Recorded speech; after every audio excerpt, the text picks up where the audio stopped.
7 November জাতীয় বিপ্লব ও সংহতি দিবস উপলক্ষে বিএনপির কর্মসূচি ঘোষণা।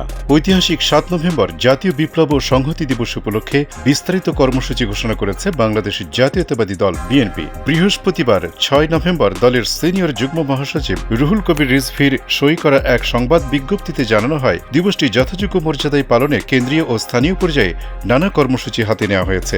বিজ্ঞপ্তি অনুযায়ী 7 নভেম্বর সকাল 6টায় নয়াপল্টনে বিএনপির কেন্দ্রীয় কার্যালয় সহ সারা দেশে দলীয় কার্যালয়গুলোতে জাতীয় ও দলীয় পতাকা উত্তোলন করা হবে।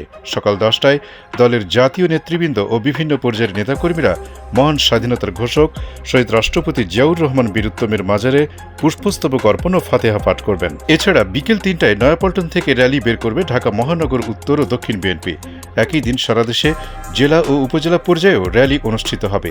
দিবসটি উপলক্ষে দলের অঙ্গ ও সহযোগী সংগঠনগুলো স্ব উদ্যোগে আলোচনা সভা, সাংস্কৃতিক অনুষ্ঠান ও সামাজিক কর্মসূচি পালন করবে। ঘোষিত কর্মসূচি অনুযায়ী জাতীয়তাবাদী শ্রমিক দল 5 নভেম্বর আলোচনা সভা, জাতীয়তাবাদী ছাত্র দল 8 নভেম্বর আলোচনা সভা ও 7 থেকে 8 নভেম্বর টিএসসিতে আলোকচিত্র প্রদর্শনী আয়োজন করবে। জাতীয়তাবাদী ওলামা দল 9 নভেম্বর এতিম শিক্ষার্থীদের মাঝে শিক্ষা উপকরণ বিতরণ করবে।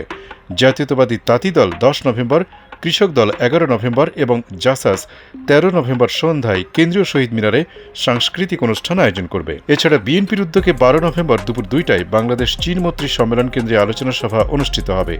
দিবসটি ঘিরে 6 থেকে 13 নভেম্বর পর্যন্ত ভিডিও ও স্থির চিত্রভিত্তিক ডকুমেন্টারি, পোস্টার, ক্রোড়পত্র এবং সামাজিক যোগাযোগ মাধ্যমে ফেসবুক, ইউটিউব, অনলাইনে নানা কন্টেন্ট প্রকাশ করা হবে।